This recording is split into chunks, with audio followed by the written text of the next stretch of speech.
अभी जो बढ़ते हुए केसेस आ रहे हैं उसको भी अच्छे से समझे और प्रिकॉशंस ले और हमारी और आजू बाजू सबकी लाइफ को ध्यान में रखें। So to talk about the session, first case जब आया था वो आया था दिसंबर 2019 में आया था, Wuhan city in China.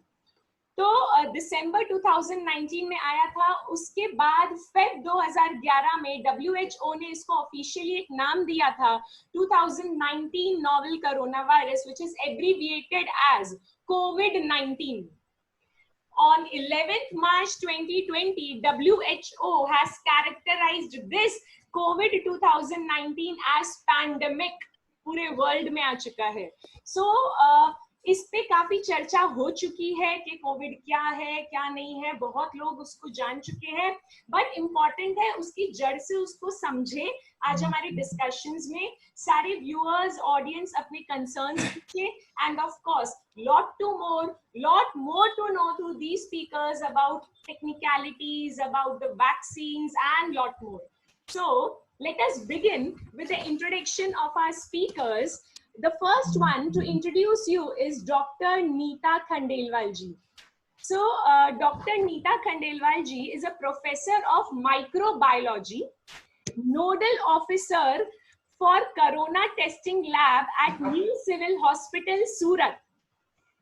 Her lab has done more than 50,000 tests till now. She has completed her MBBS in 1992 and MD in 1998. So welcome Neeta ji. Lot more to know from you related to COVID-19. Proceeding ahead. हाँ जी, नमस्कार. Proceeding ahead with Dr. Rajesh Jain introduction. He is consultant orthopedic surgeon, more than 20 years of experience. He has operated more than 10,000 successful surgeries. Recently awarded Entrepreneur Award 2019 Surat Health Sector. He has got special interest in frozen shoulder and has cured more than 5,000 frozen shoulder patients. So welcome Rajesh ji, welcome Neeta ji. It's a pride to have you here with us to discuss about the need of an our topic, awareness for COVID-19. Before we proceed ahead, I would invite CA Balkishan Agarwal ji to please address our speakers today as we begin with our session. Yeah, thank you very much, Harsha. And you have already introduced our both speaker Rajesh ji and Neeta ji, and both are very excellent in profession. और profession के साथ साथ I know them personally, वो एक अच्छे doctors होने के साथ साथ एक अच्छे कोरोना वॉरियर्स होने के साथ साथ एक बहुत अच्छे सेवा भावी भी है और बहुत सालों से काम कर रहे हैं, सेवा दे रहे हैं। और आज ऑडियंस को जो है अपनी जो प्रोफेशनलिज्म से, अपनी नॉलेज से, अपने एक्सपीरियंस से सभी के जो क्वेश्चंस है, सभी की जो डिफिकल्टीज है वो एक लेवल तक रिजोल्व करेंगे। So welcome to all the speakers and thank you very much Harsha for giving me this that opportunity. Thank you very much. Thank you so much. So Neeta ji and Rajesh ji, welcome to this session. As said, we are proud to have you. So let's begin. So before that, Neeta ji and Rajesh ji, हम अपनी conversation और बहुत सारे जो queries है हमारे दिमाग में वो शुरू करें, उससे पहले आपसे कुछ दो लाइन सुनना चाहेंगे। Neeta ji and Rajesh ji. Yes. Okay. So you have introduced me with very kind words. मैं यही बोलना चाहूंगी कि this field is unique actually. This is a paraclinical branch, microbiology, but recently it has become very in branch because you know every year new virus comes. Okay, and we deal with those viruses. Hello. Yes, yes. I'll just mute the other participants. Just give me a minute. Yes, ma'am. Please speak. Yeah. Yes, please go ahead. Ma'am, please आप अपने आप को unmute कर लीजिए. Neeta ji, please unmute yourself. Yes. Yes. Okay.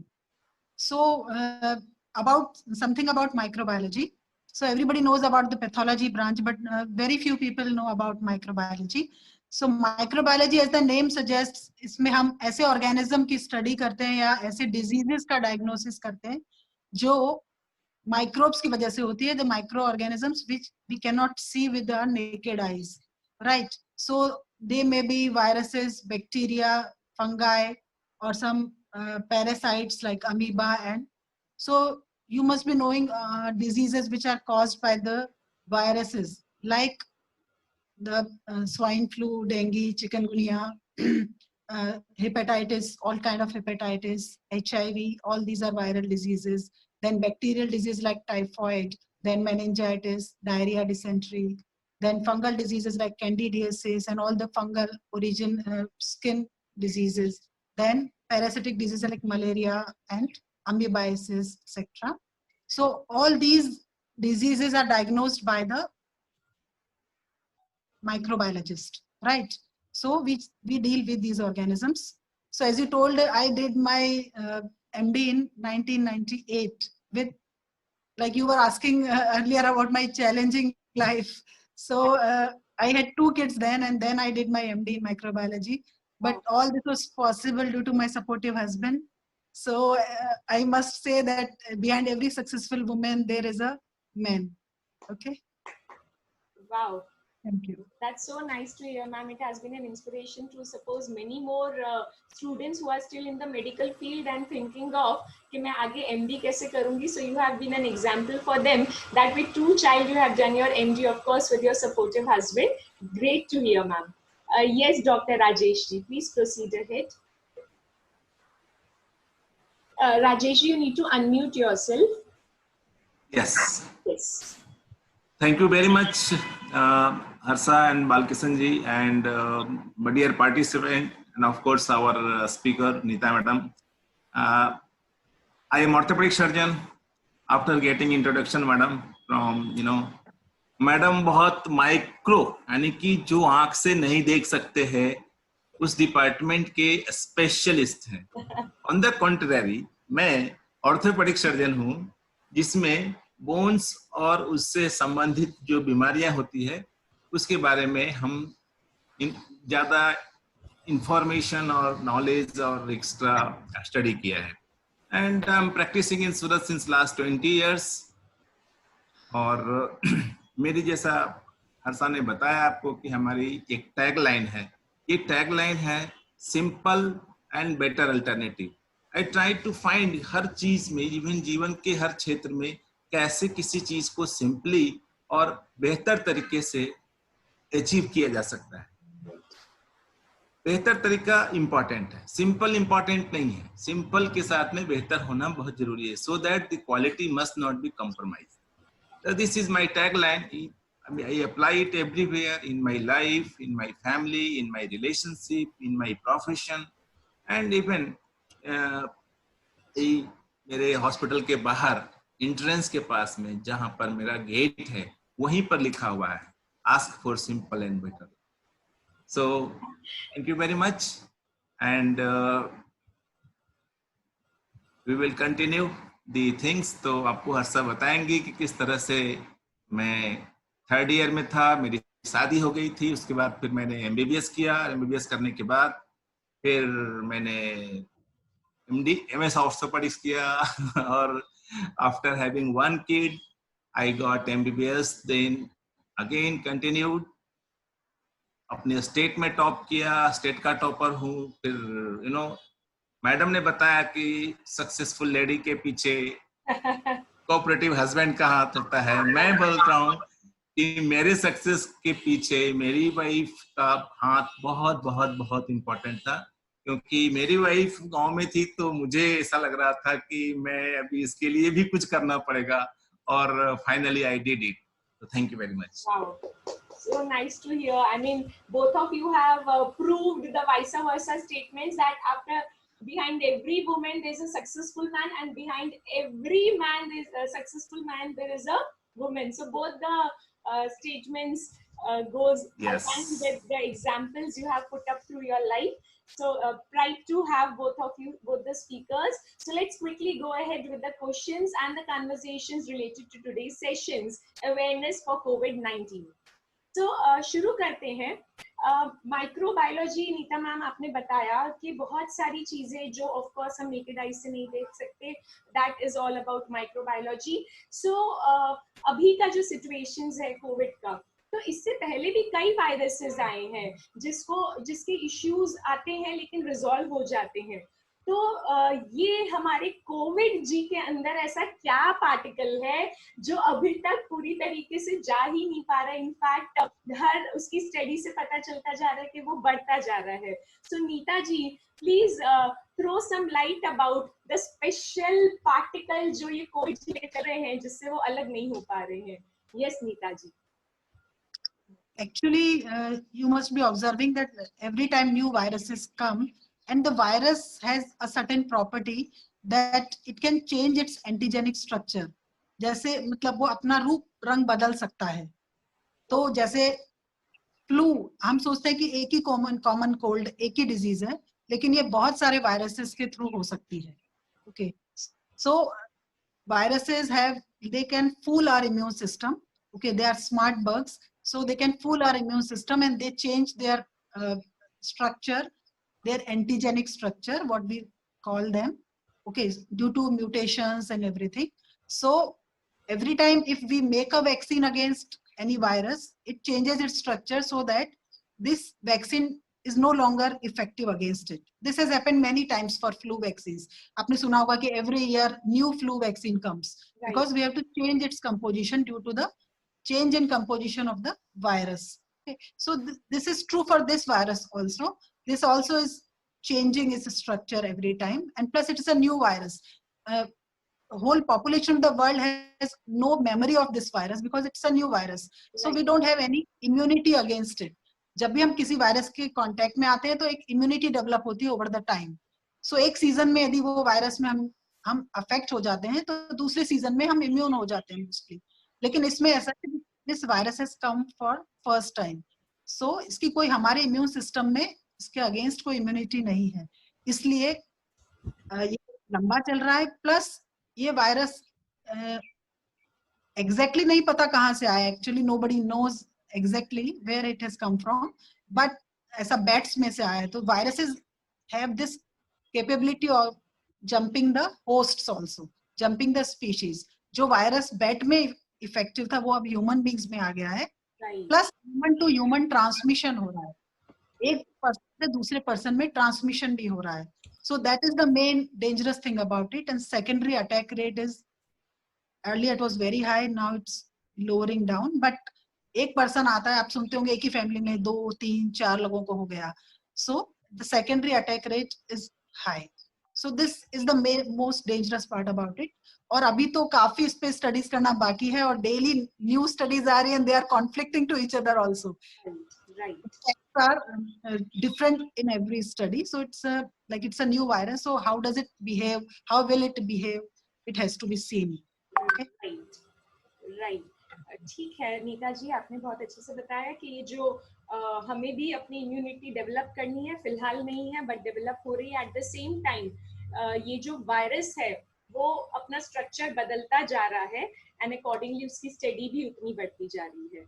All right, thank you Neeta ji.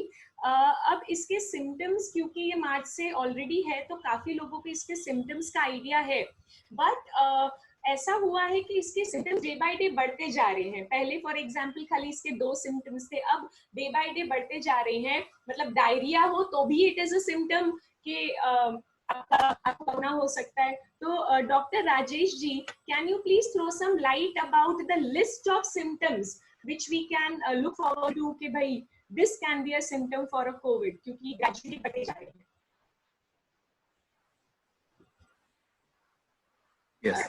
Yes. So, see, being a very close relative of influenza virus, relative मैं इसलिए बोल रहा हूँ क्योंकि it is not exactly but seems like उसके जो कुछ properties हैं, जो उसके जो biochemical structures हैं, it looks like. तो इसके जो सबसे जो कॉमन सिम्टम्स हैं जो हर रोज हम लोग बातें करते हैं, तो सर्दी, खांसी, जुकाम हो जाता है, नाक बंद हो जाता है, या रनिंग नोज होता है, फिर बुखार आता है, उसके बाद फिर चेस्ट में कंजेशन महसूस होते रहता है, पेशेंट बिकम, और अगर सिम्टम्स बढ़ता है तो थोड़ी सांस लेने में तकलीफ होती है, डिस्निक होता है। उसके अलावा और भी कुछ सिम्टम्स हैं जो इफेक्ट हो, जो दिखाई पड़ते हैं। जैसे कई लोग बोलते हैं बहुत कॉमनली कि मुझे स्मेल नहीं आ रही है, या किसी को टंग्स में नो जो टेस्ट बर्ड्स होते हैं तो बोलता है मुझे कुछ स्वाद नहीं आ रहा है। और अभी इन दिनों जो आ रहा है कि डायरिया होने से भी हो सकता है। तो ये जो 3 नॉन स्पेसिफिक जो सिम्टम्स हैं, इसकी कुछ रीजंस हैं। जैसे आपने देखा कि टंग से हमें टेस्ट आता है, आपने देखा कि नोज से तो हमें स्मेल आता है, और लूज मोशन जो हमारा जो गैस्ट्रोइंटेस्टाइनल ट्रैक्ट है, जो पेट की आंतड़ियां हैं, तो उन तीनों में एक कॉमन चीज है, वो है जो सेल्स हैं, सेल्स के ऊपर उसके सेल्स को ये डैमेज करता है, जिसके कारण से उसकी प्रॉपर्टी को खत्म कर देता है। जैसे टेस्ट बड है जो टंग के ऊपर होता है, उसकी एक प्रॉपर्टी होती है, वो टेस्ट देता है। अब इमेजिन करें कि अगर उस सेल्स का फंक्शन प्रॉपर नहीं होगा तो नेचुरली उसका सिम्टम्स प्रोड्यूस होगा, सेम टू सेम। ये डायरिया क्यों हो रहा है? क्योंकि अगर देखा जाए कि ये इसका अगर भाई बंधु है इन्फ्लुएंजा वायरस का, तो लूज मोशन का तो बहुत ही रेयर चांस, लेकिन नहीं, उसमें होता क्या है कि अंदर की जो सिलिया होती है, सिलिया करके एक सेल्स के ऊपर एक हेयर जैसा स्ट्रक्चर होता है, उसको खराब कर देता है। इसके कारण से वो सिलिया प्रॉपर फंक्शन नहीं कर पाता है एंड इट बिकम सिक। तो सेल्स जो है पेट की अतड़ी के सेल्स, वो बीमार होते हैं। तो लूज मोशन के भी कुछ पेशेंट ने कंप्लेन किया है, बट मोस्ट कॉमन 90-95% जो लोग हैं वो इसी 4-5 सिम्टम से। Right, right. और ये जो दिन भर दिन बढ़ता जा रहा है, उसका क्या कारण, डॉक्टर राजेश जी? बढ़ने का जो कारण है, देखिए हमारे पास में अभी ऐसी कोई मेडिसिन नहीं है कि हम इसे बोल सकें कि we have treated it, cured it, या हम श्योर हो जाएं। तो सबसे इंपॉर्टेंट है कि इसका जो ट्रांसमिशन है, जो चेन बना हुआ है, उस चेन को हमें ब्लॉक करना। So the best treatment for this is knowledge, for spreading awareness. अगर हमने अवेयरनेस को फैलाने में हम अगर कामयाब रहे, तो इवन अगर किसी के घर में किसी एक मेंबर को हो भी जाता है तो ये नहीं होता।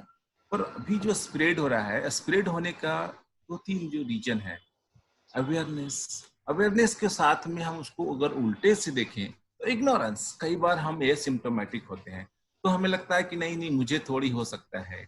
मैं इस बात में खास करके डॉक्टर्स के बारे में बात करूंगा, और हमारे सामने मैडम है, प्रोफेसर हैं, एंड सी इज डिपार्टमेंट। तो डॉक्टर्स, काफी सारे डॉक्टर्स को ये स्प्रेड हुआ। तो इनिशियली वी वर थिंकिंग यार दोज स्मार्ट पीपल की भाई नहीं हमें नहीं हो सकता। It is not like that. किसी को नहीं हो सकता है और वो कोई इम्यून है ऐसा नहीं हो सकता। जैसा मैडम ने बताया, दिस इज न्यू वायरस, और कोई भी इंसान ऐसा नहीं है जिसके अंदर में इसके अगेंस्ट में इम्यूनिटी पहले से डेवलप हो। जैसे भगवान ने हमारे बॉडी के अंदर हर चीज बना के भेजा है, और सॉफ्टवेयर में हर चीज का एंटीजन और इम्यूनिटी सिस्टम बना करके भेजा है, बट इस वायरस के अगेंस्ट में नहीं है। इसीलिए किसी को भी ये सिम्टम्स हो सकते हैं। और स्प्रेड होने का रीजन लैक ऑफ अवेयरनेस, और उससे भी ज्यादा में इग्नोरेंस। अगर हम जानबूझ करके, अगर मुझे सर्दी खांसी जुकाम है और मैं सोसाइटी में स्प्रेड दूसरे लोगों को रोकने की बजाय और आगे बढ़ाने में कर रहा हूँ, तो मैं इस इग्नोरेंस को। Right, right. तो आई गेस प्रोग्रेस का रीजन भी बताते हुए बहुत अच्छे से आपने बताया कि अवेयरनेस लाइए, कि अवेयरनेस होगी तो ऑटोमेटिकली हम सब अपने आप को बस आजू बाजू लोगों को बचा सकेंगे। एंड किसी की भी बॉडी में वो इम्यून सिस्टम नहीं फिलहाल है कि आप बोलो मुझे तो कुछ नहीं हो सकता। सो इग्नोरेंट ना रहे, बट अवेयर रहे, एंड अपने आप को एंड आपके आजू बाजू की लाइफ्स को प्रोटेक्ट करें। प्रोसीडिंग अहेड, तो ये सारे सिम्टम्स देखे, ये हमने प्रोग्रेस देखा, प्रोटेक्टिव मेजर देखा, जैसे कि डॉक्टर राजेश जी ने बताया। अब Neeta ji, you being the nodal officer of the lab in civil hospital, क्या आप इनके टेस्ट के बारे में बता सकते हैं? फॉर एग्जाम्पल किसी को सिम्टम आया, जैसे डॉक्टर राजेश जी ने बताया, तो वो सिम्टम कंफर्म कोरोना वायरस का ही है, उसके लिए क्या डिफरेंट टाइप्स ऑफ टेस्ट है, टेस्ट कब कराना चाहिए, and so on. Yes Neeta ji. Okay, so protective measures एक बार फिर से बता देती हूँ। यस। सो आपने बताया कि अवेयरनेस बहुत हो चुकी है, लेकिन अभी भी बहुत कम है, और इसको बार बार एम्फेसाइज करना जरूरी है एक्चुअली। राइट। क्योंकि ये ट्रांसमिशन बहुत इजीली, आप किसी से बात करते हैं, किसी के साथ आप लिफ्ट में जा रहे हैं, तो आपको हो सकता है इन्फेक्शन। सो इसलिए आपको बार बार ये चीजें याद दिलाना जरूरी है, और ये आज के सेशन का यही ऑब्जेक्टिव है आई थिंक। सो आपने बार बार सुना होगा कि एसएमएस अब first is the social distancing. Okay, so आपने बार बार सुना है कि 1 मीटर का डिस्टेंस जरूरी है, क्योंकि ये ड्रॉपलेट इन्फेक्शन है। Droplet mean any person if he sneezes और कॉफ्स और इवन टॉक्स, तो भी उसके मुंह से और नाक से बहुत छोटे छोटे ड्रॉपलेट्स निकलते हैं लिक्विड के, जो हवा में फैलते हैं और थोड़ी देर हवा में सस्पेंडेड रहते हैं और फिर किसी सरफेस पे सेटल हो जाते हैं। So if any person is sitting besides you, या आपके सामने है खासकर, तो जब भी कोई खांसता है तो वो ड्रॉपलेट्स डायरेक्ट आप दूसरे पेशेंट के नाक या मुंह में जा सकते हैं, और अदरवाइज वो एक सरफेस पे जाके सेटल हो जाते हैं, और वो सरफेस यदि कोई दूसरा पर्सन टच करता है और फिर वो अपने नाक और मुंह को टच करेगा, तो और इवन आईज को भी, तो उससे वो इन्फेक्शन फैल सकता है। So social distancing is important. Then mask, M is for mask. Mask is the most important tool against infection. It has been proved that mask आप लगाएंगे तो आप काफी हद तक आप उससे बचे रह सकते हैं। ठीक है, मास्क में I would recommend for health care workers N95 mask होना चाहिए, लेकिन जनरल पब्लिक को N95 मास्क लगाने की जरूरत नहीं है। वो एक सर्जिकल जो ट्रिपल लेयर मास्क होता है वो लगाना चाहिए। Cloth mask is also not recommended. आप जो सिंपल कॉटन कपड़े का मास्क लगाते हैं that is not effective. Plus जो मास्क ऐसे आते हैं जिनमें वॉल्व होता है, जिसमें रेस्पिरेटर वॉल्व होता है, वो भी नहीं लगाना चाहिए, क्योंकि ये दूसरे व्यक्ति के लिए डेंजरस है। उससे आपका जो सांस के थ्रू वायरस बाहर जा सकता है और आपके अराउंड जो पीपल है उनके लिए वो इन्फेक्शन का सोर्स बन सकता है। So these kind of mask are not recommended. General public के लिए 3 लेयर मास्क, जो सर्जिकल मास्क भी बोलते हैं, वो लगाना चाहिए। प्लस उसके अंदर एक एडजस्टिंग वो क्लिप जैसा होता है, वो जरूर आप देख लें जब भी आप मास्क खरीदें। उसके ऊपर एक पतला एक इलास्टिक, थोड़ा फर्म इलास्टिक जैसा एडजस्टमेंट के लिए होता है, तो जब आप उसको लगाए मास्क को तो उसको आप दबा लें नाक पर। ओके, सो इससे आपका पूरा सील हो जाएगा area. That should not be loose, there should be a close contact of your face with the mask, जिससे आप बाहर से कुछ भी उसमें ना जा सके, और आप यदि खांसते हैं छींकते हैं तो आपका फ्लूइड भी बाहर ना आए। Okay, so this is for mask. Then sanitisation. So आपने सुना होगा कि आप बार बार हाथ धोएं, पर ऐसा भी नहीं कि आप घर में ही हैं और फिर भी आप बार बार हाथ धो रहे हैं, दैट इज लाइक ऑब्सेशन। लेकिन आप बाहर जाएं और बाहर से अंदर घर में आए तो आते ही पहले आप कोई भी सरफेस को टच किए बिना हाथ धो लें।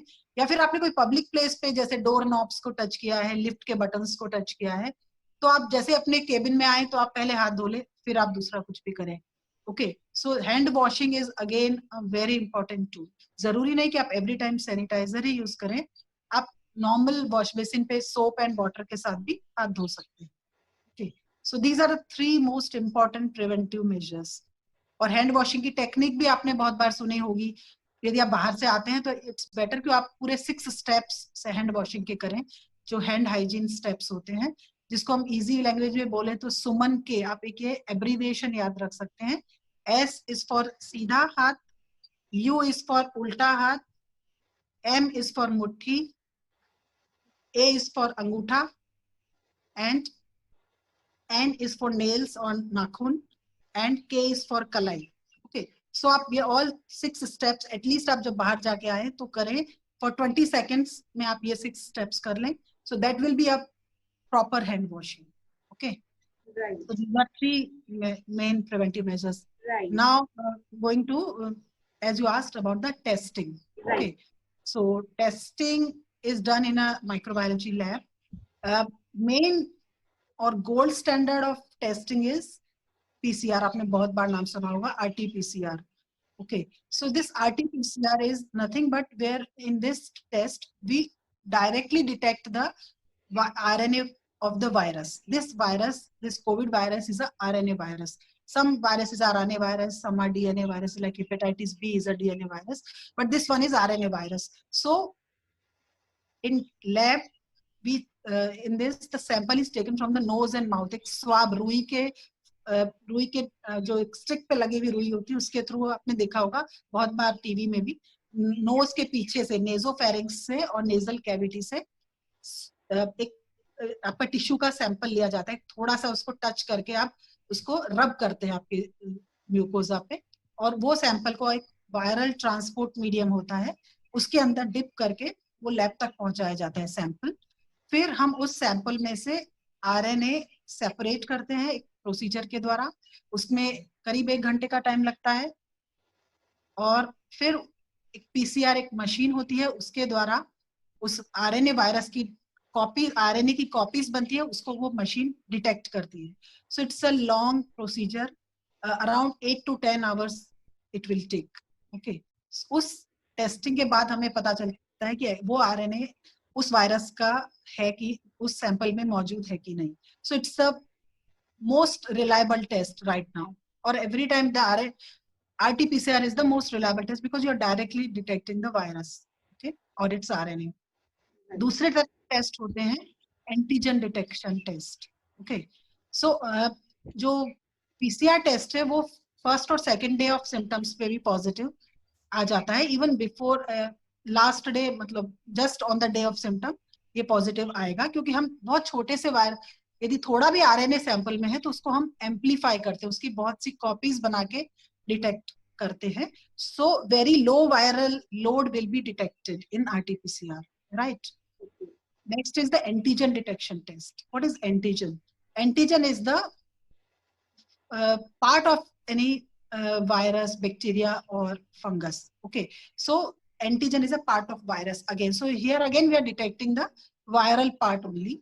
So antigen detection is a point of care test, means you can do it in the OPD. While RT-PCR तो आप लैब में आके ही कर सकते हैं, आप OPD बेस पे या पेशेंट के बेड साइड पे, इवन सर्विलेंस में, पेरिफ्री में, गांव में जाके भी ये टेस्ट हो सकता है, एंटीजन डिटेक्शन टेस्ट। जो आजकल बहुत अभी जो म्युनिसिपल कॉर्पोरेशन के आरोग्य रथ चल रहे हैं उसमें भी एंटीजन डिटेक्शन टेस्ट हो रहा है, सिटी में बहुत जगह हो रहा है। इसमें भी वायरस का ही पार्ट डिटेक्ट किया जाता है, लेकिन इसमें एम्प्लीफिकेशन नहीं है, सैंपल वही नोज और माउथ से लेके करते हैं और एक मीडियम में रख के उसका टेस्ट करते हैं। 15 to 30 मिनट्स में वो टेस्ट का रिजल्ट आ जाता है। This is the main advantage, is a rapid test.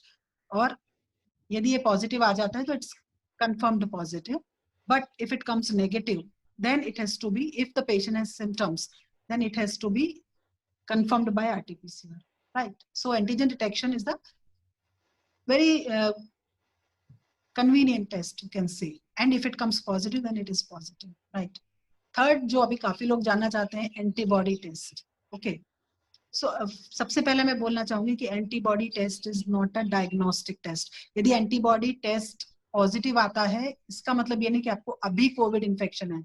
Okay, antibody मतलब जो एंटीजन हमारी बॉडी में जाता है वायरस के रूप में, उसके अगेंस्ट जो हमारा इम्यून सिस्टम उससे फाइट करने के दौरान प्रोड्यूस करता है कुछ तरह के प्रोटीन्स, उनको एंटीबॉडी बोलते हैं, राइट? सो उनको हम डिटेक्ट करते हैं, तो इसका मतलब हम वायरस से एक्सपोज हो गए हैं और हमारी बॉडी ने उसके अगेंस्ट एंटीबॉडीज बना ली है। ओके, लेकिन एंटीबॉडी बनने के लिए थोड़ा टाइम चाहिए, राइट? तो around 1 week to 10 days minimum चाहिए। तो शुरू के 1 week में तो आपका एंटीबॉडी टेस्ट पॉजिटिव नहीं आएगा। Okay, so it's not a diagnostic test exactly. इससे हमें ये पता चल सकता है कि ये पर्सन एक्सपोज हुआ है या इसको पास्ट इन्फेक्शन हुआ है।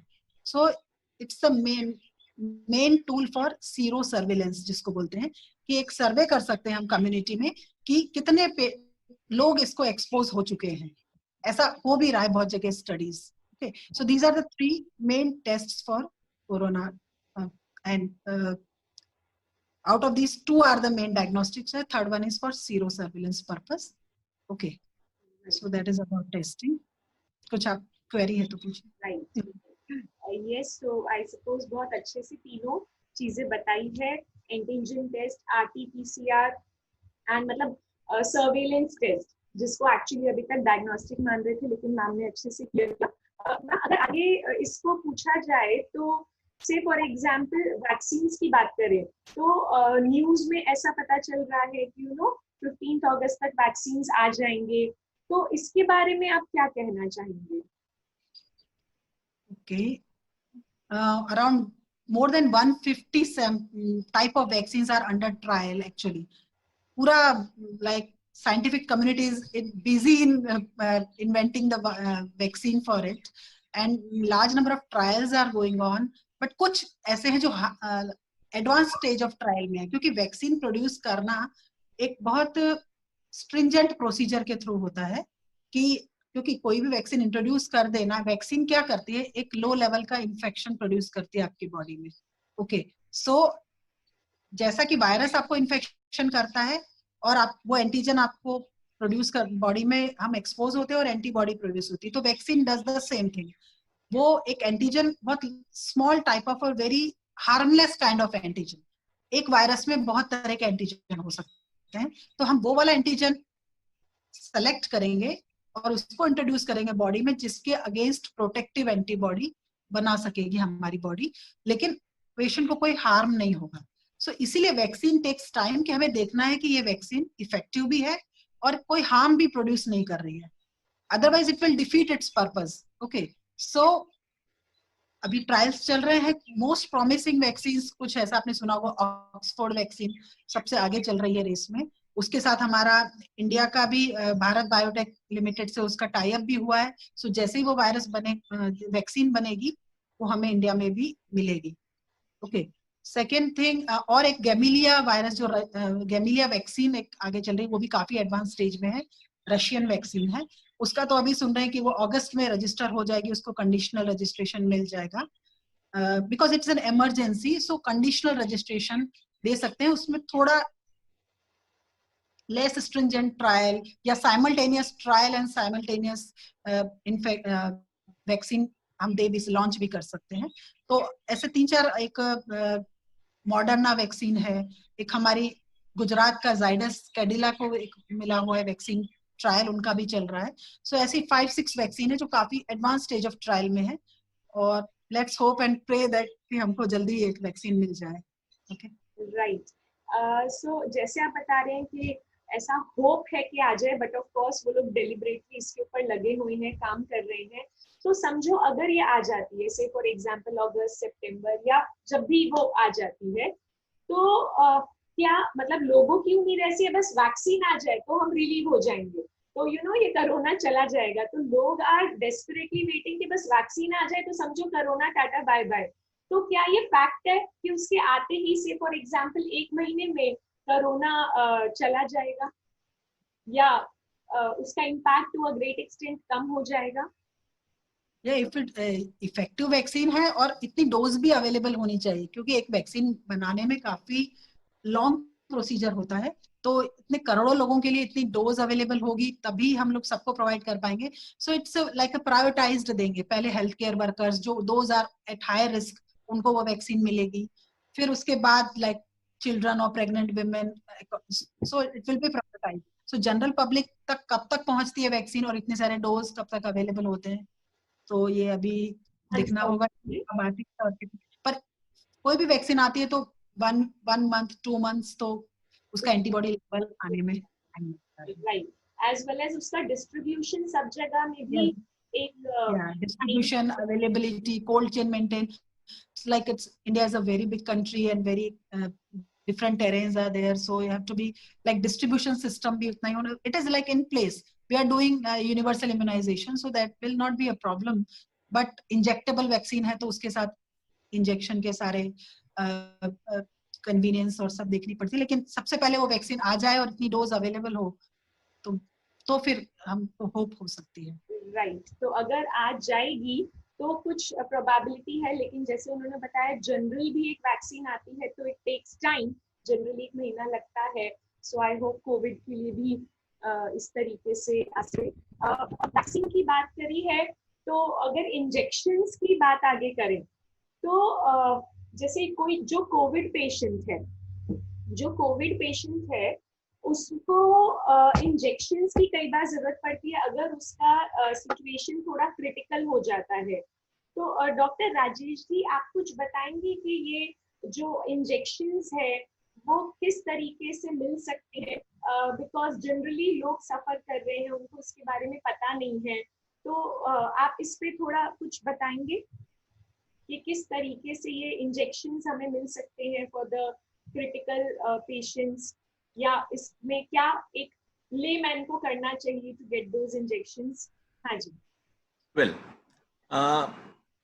बेसिकली जब हम इस देखते हैं, जो डॉक्टर्स डिसाइड करते हैं कि बीमारी कौन से स्टेज पर है और उसका कौन सा इलाज होने वाला है, तो अगर देखें कि जो सिंपल है, मतलब मैं इसे ऐसा डिसाइड करूं तो mild, moderate, severe and critical. तो जो माइल्ड एंड मॉडरेट है वो तो घर पे रहते हैं, होम क्वारंटाइन होते हैं, उनको जरूरत नहीं पड़ती है। जो थोड़े सीवियर होते हैं उनको डॉक्टर्स के कंसल्टिंग एंड कुछ ट्रीटमेंट की जरूरत पड़ती है ना, they some time need oxygen support. तो यहाँ तक तो इंजेक्शंस की बात नहीं आती है। इंजेक्शंस से जो हम लोग अभी बात कर रहे हैं, तो कुछ इंजेक्शंस हैं जो डिजीज को मॉडिफाई करते हैं और कुछ इंजेक्शंस हैं जो वायरस को इनहिबिट करते हैं, जैसे टोसिलुजुमैब है या फिर रेमडेसिविर है। तो ये इंजेक्शंस की अवेलेबिलिटी का प्रॉब्लम अपने यहाँ पर बहुत ज्यादा है। अभी बीच में बहुत पैनिक होकर के और मार्केट में अवेलेबल नहीं होने के कारण से, but fortunately we have got कि अभी ये injections gradually and day by day available होने के जो रास्ते हैं ईजियर हो गए हैं। गवर्नमेंट ने ऑलमोस्ट जितने भी सूरत के बड़े बड़े अस्पताल हैं, इवन शुरुआत में SMC was so strict, civil municipal corporation, कि उन्होंने 16 बेड यानी 15 बेड से ज्यादा का हॉस्पिटल हो तो उन सभी को भी उन्होंने कहा, रिक्वेस्ट किया, you become our partner and हम आपको भी अपना पार्टनर बना करके आपके अपने जो हॉस्पिटल के जो बेड्स हैं वो हमें 50% देते। But this was little bit problematic. फिर फाइनली उन्होंने 50 बेड एंड आपके जो सारे हॉस्पिटल्स हैं उनको उसने अपने यहाँ पर ले लिया। तो अब 50 बेड से ज्यादा जो हॉस्पिटल हैं वहां पर अगर कोई पेशेंट आकर के एडमिट होता है तो एडमिट होकर के ये 2 चैनल है, एक है सिविल हॉस्पिटल जा करके या में जा करके वहां से वो उनको एडमिट करते हैं। तो उन लोगों को इंजेक्शन डायरेक्टली गवर्नमेंट से प्राप्त, और कुछ प्राइवेट सेक्टर्स के लोग हैं वो लोग ओवर द काउंटर मेडिसिन मिल जाती है, बट उसके प्रॉब्लम्स थे और ये प्रॉब्लम्स आई थिंक कि अब बहुत कम हो गया है, बहुत ही कम हो गया है and it is now availability का समस्या इतना ज्यादा नहीं है जो लास्ट 10 डेज के पहले थे। ऑल राइट, हाँ जी, थैंक यू सर। तो ऑडियंस, आई सपोज अवेलेबिलिटी अगर पूरी नहीं है जैसे सर ने बताया, बट लास्ट 10 डेज से बेटर हो चुकी है। सो धीरे धीरे चीजें इंडिया में अवेलेबल होती जा रही हैं एंड ऑफ कोर्स जैसे मैम बता रहे हैं, स्टडी करते करते चीजें और एक्सप्लोर हो रही है। मैम, आप ये जो डॉक्टर राजेश जी ने बताया, 2 इंजेक्शंस का उन्होंने जिक्र किया, तो क्या आप उसको हाईलाइट करके बता सकते हैं कि क्या डोज में वो पेशेंट्स को दिया जाता है एंड उसके साइड इफेक्ट्स इफ एनी? सो जैसा डॉक्टर राजेश जी ने बताया कि सभी पेशेंट्स में इसकी जरूरत नहीं है, तो आप पेशेंट को क्लोजली मॉनिटर किया जाता है। जो ऑक्सीजन सपोर्ट पे पेशेंट्स हैं, फिर उनके डिफरेंट पैथोलॉजिकल टेस्ट्स होते हैं, जैसे सीआरपी टेस्ट है, इंटरल्यूकिन IL-6 टेस्ट है, और ये सब टेस्ट के डी डाइमर टेस्ट है। तो ये सब टेस्ट के डेली मॉनिटरिंग या 2-3 दिन में एक बार टेस्ट होके डॉक्टर्स उसको क्लोजली मॉनिटर करते हैं। तो जब पेशेंट ऐसी कंडीशन में जाता है जहां उसको जरूरत है, तभी ये स्टार्ट किया जाता है, माइल्ड केसेस में नहीं, मॉडरेट टू सीवियर में ही रेमडेसिविर स्टार्ट किया जाता है। फिर टोसिलिजुमाब की बात है तो टोसिलिजुमाब इज अ इंटरल्यूकिन 6 इनहिबिटर। सो कभी कभी पेशेंट का इम्यून सिस्टम इतना हाइपर एक्टिव हो जाता है इस डिजीज में कि वो बहुत सारे इन्फ्लेमेटरी मार्कर्स जिनको इंटरल्यूकिन 6 है, सीआरपी है, ये प्रोड्यूस करने लगता है। तब ये टोसिलिजुमाब जो एक इसका इनहिबिटर है उसको यूज करना पड़ता है, और ये एक सिंगल इंजेक्शन दिया जाता है, और इसके भी बहुत साइड इफेक्ट्स हैं। इसको आप बहुत माप तौल के, मतलब रिस्क और उसका बेनिफिट रेशो देख के फिर पेशेंट को देना चाहिए। और इसमें क्योंकि ये इम्यूनोसप्रेसिव है तो पेशेंट को दूसरे इन्फेक्शन, बैक्टीरियल इन्फेक्शंस और ट्यूबरकुलोसिस और ऐसे इन्फेक्शंस होने के चांस बहुत हो जाते हैं। इसलिए जो पेशेंट सोचते हैं कि एक का इफेक्ट देखे बिना और दूसरा इंजेक्शन दे दीजिए, people insist upon the doctors कि कोई बात नहीं, हमारे पास बहुत पैसे हैं, आप एक और इंजेक्शन दे दीजिए। लेकिन that is not the case, क्योंकि उसके भी साइड इफेक्ट है, और डॉक्टर को डिसाइड करने दीजिए कि पेशेंट को किसकी इंजेक्शन की कब और कैसे जरूरत है। Okay, right. also will be decided by the doctors because it's a very technical thing. So the doses and mostly intravenous dose ही दिया, इंजेक्शन के रूप में ही दिया जाता है। ओरल एंटीवायरल ड्रग्स भी अवेलेबल है। Then the according to the protocol the doctor will decide. Right. और एक उन्होंने दूसरे इंजेक्शन का भी जिक्र किया, I am not sure with the pronunciation but something like remdesivir. Remdesivir, that is antiviral remdesivir injection, and tocilizumab जो मैंने बोला वो इंटरल्यूकिन इनहिबिटर है। और फेविपिराविर एक वो ओरल एंटीवायरल ड्रग भी है, वो भी कुछ लोगों में दी जाती है। फिर दूसरे एजिथ्रोमाइसिन है, बहुत सारे इस तरह के। और इसमें भी जब से डिजीज स्टार्ट हुआ है और अभी तक प्रोटोकॉल भी बहुत चेंज हो गए हैं। बहुत सारे ड्रग्स इंट्रोड्यूस हुए, फिर उनको इफेक्टिव नहीं माना गया, फिर उनको हटा के दूसरे ड्रग्स इंट्रोड्यूस हुए। So it's again a dynamic process. Every time, many times the protocols have been changed, the guidelines have been changed. हो सकता है थोड़े दिनों में और कोई इफेक्टिव ड्रग आ जाए। राइट, वो स्टडी के आधार पर अकॉर्डिंगली चेंज करते जाए। Ma'am, can you also throw light upon plasma के बारे में? प्लाज्मा थेरेपी, हाँ। Okay. As I earlier told you, the antibodies are the weapons against the virus. Okay. चाहे हम अपनी बॉडी में प्रोड्यूस करें और फिर वो वायरस हमें अटैक करे, यदि हम वैक्सीन ले लें और हमारी एंटीबॉडीज फिर वो वायरस को न्यूट्रलाइज कर देगी जब वायरस हम पे नेक्स्ट टाइम अटैक करेगा। लेकिन अभी कोई वैक्सीन अवेलेबल नहीं है। लेकिन जो पेशेंट रिकवर हो रहे हैं उनके ब्लड में, उनके प्लाज्मा में एंटीबॉडीज डेवलप हो गई है। ओके, सो जो पेशेंट रिकवर हो गए, कॉन्वेलेसेंट फेज में है, तो 28 डेज के बाद उनका प्लाज्मा लेके चेक किया जाता है कि उनमें वो एंटीबॉडी लेवल है कि नहीं। यदि उनमें वो एंटीबॉडी लेवल है तो वो प्लाज्मा हम दूसरे पेशेंट को एज वैक्सीन यूज कर सकते हैं। This is also kind of passive vaccine, where what we are doing is we are giving readymade antibodies to the person who needs it, and the from taken from the person who has already recovered from the disease.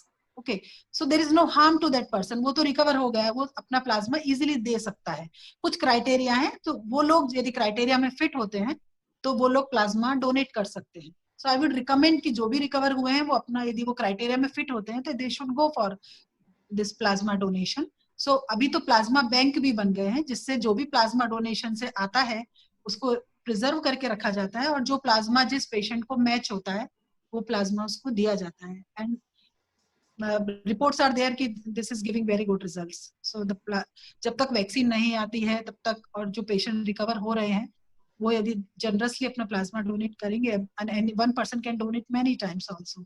So plasma donation is a very like recommended thing, और इससे काफी benefit हो रहा है patients को।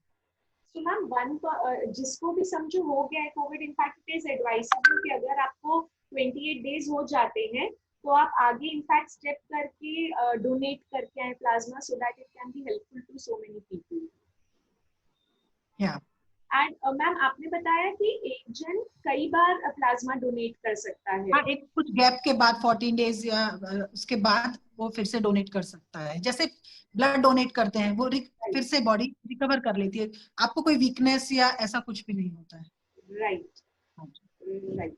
सो I suppose ये बहुत informative था कि आजू बाजू जो भी इस तरीके से डोनेट कर सकते हैं जिनको हुआ है, it will be helpful for many of the people around.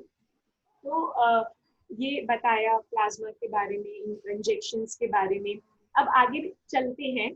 तो बताया कि जो लोग को कोविड हो जाता है, आई मीन जो सफर करे हैं वो ठीक हो जाते हैं, इस पे अभी चर्चा चल रही थी प्लाज्मा की। तो डॉक्टर राजेश जी, जिनको एक बार कोविड हो चुका है, क्या वो वापस रीइंफेक्ट हो सकते हैं? well,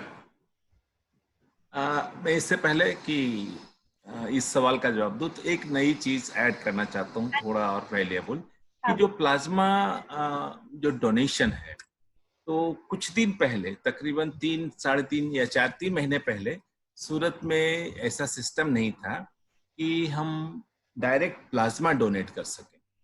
but fortunately civil hospital सूरत में एक ऐसी मशीन आई है जिसमें हम डायरेक्ट प्लाज्मा डोनेट कर सकते हैं। पहले क्या होता था कि लोग ब्लड निकालते थे, और ब्लड का 3 पार्ट होता है, जैसे सब लोग जानते हैं, WBC, RBC और प्लेटलेट, और उसके बाद फिर जो वाटर जो कंटेंट होता है तो उसको हम प्लाज्मा कहते हैं। तो ये तीनों वेस्ट हो जाते हैं, इन तीनों को हटा देते हैं और उसको प्लाज्मा को डोनेट करते हैं।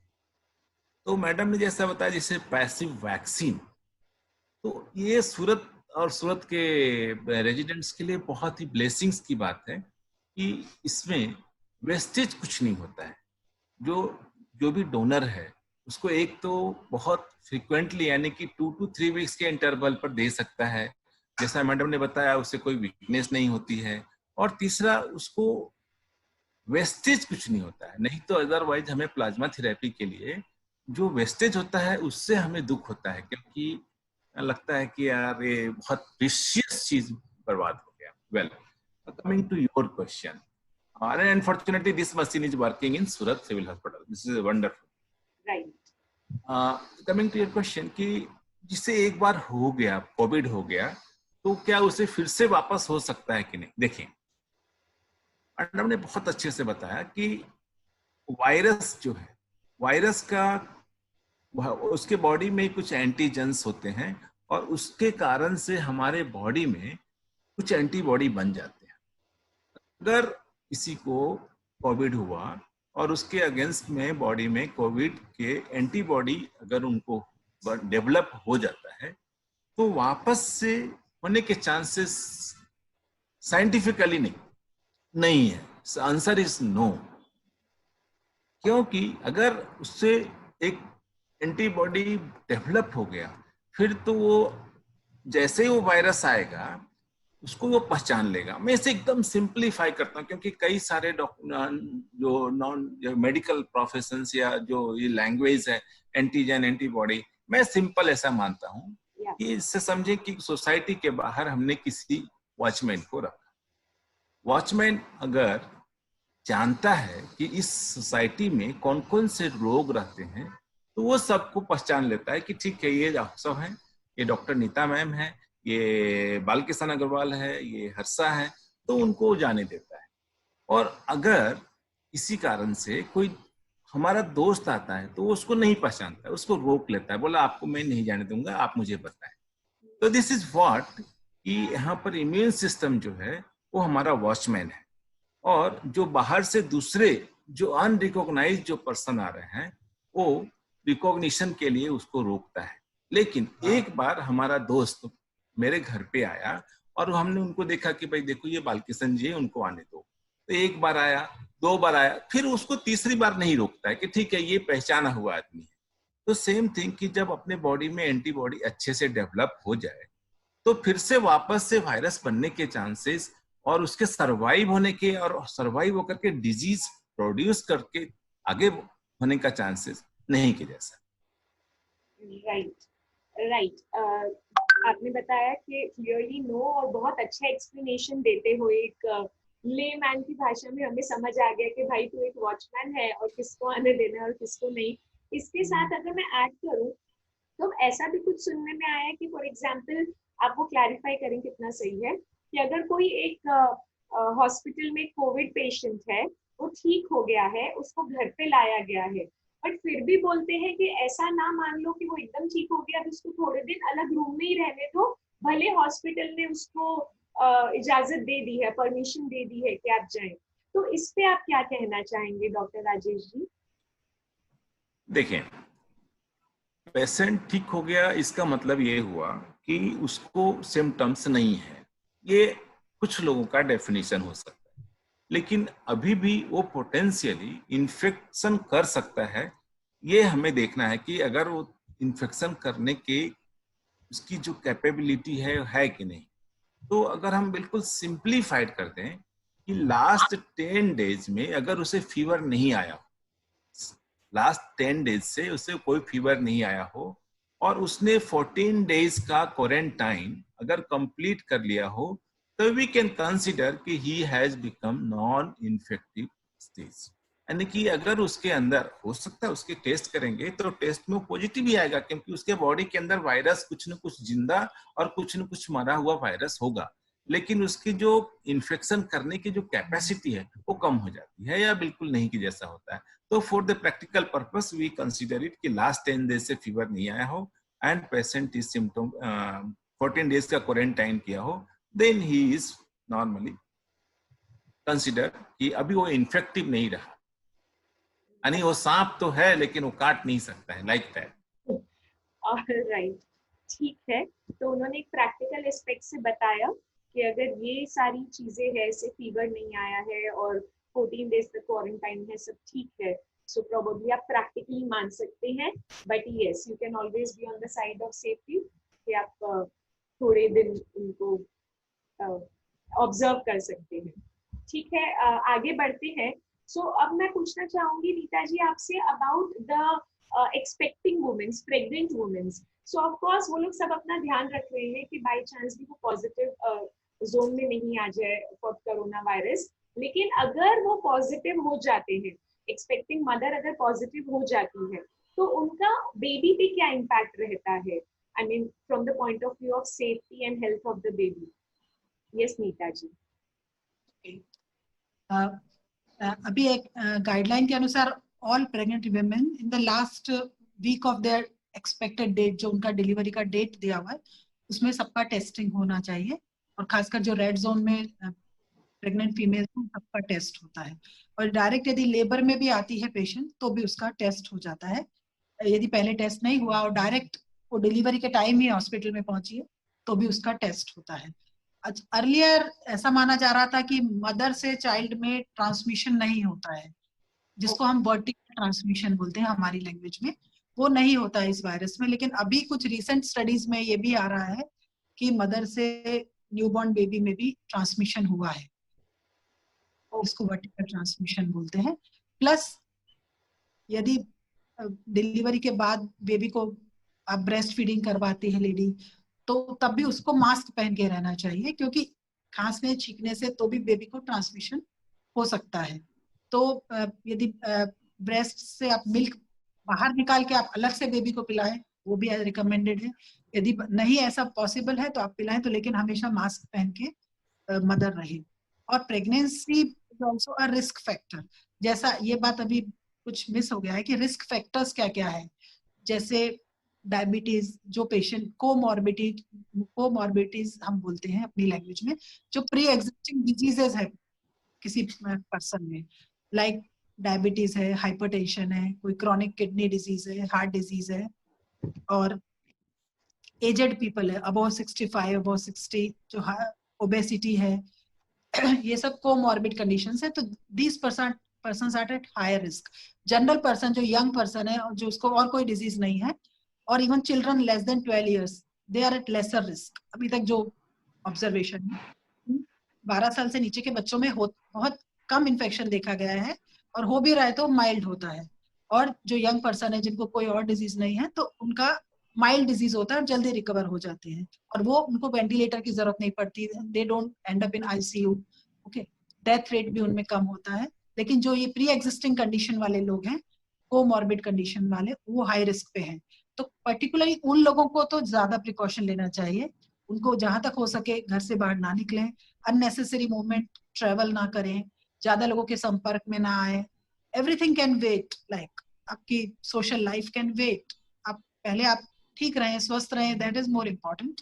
सो अपने ऊपर संयम रखें, थोड़े दिन घर से बाहर ना निकलें, बड़े बूढ़े लोगों को बाहर जाने ना दें, और जो डायबिटिक्स है वो अपना शुगर कंट्रोल रखें.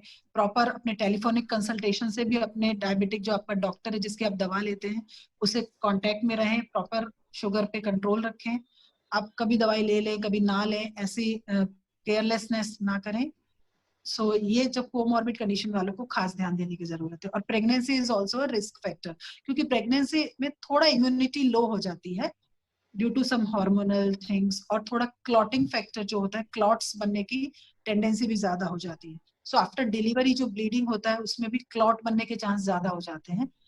वैसे भी टेंडेंसी ज्यादा होती है. और इफ कोरोना में भी क्लॉटिंग का एक भाग देखा गया है. एक सिम्टम में ये भी है कि क्लॉट्स बन जाते हैं बॉडी के डिफरेंट ऑर्गन्स की ब्लड सप्लाई में. ये एक कॉम्प्लिकेशन है. तो प्रेग्नेंट लेडीज में क्योंकि पहले से टेंडेंसी ज्यादा है तो क्लॉटिंग का होने का भी चांस ज्यादा है, तो वो भी एक हाई रिस्क पे है pregnant females. Right. So thank you for the information ma'am. अगर इस पे और थोड़ा ऐड ऑन करूं, जैसे आपने रिस्क फैक्टर बताया कि इस तरीके से पहले नहीं था कि मदर्स से बेबी में जाएगा for the expecting mothers, but then now it has come up कि अब ऐसा जा रहा है.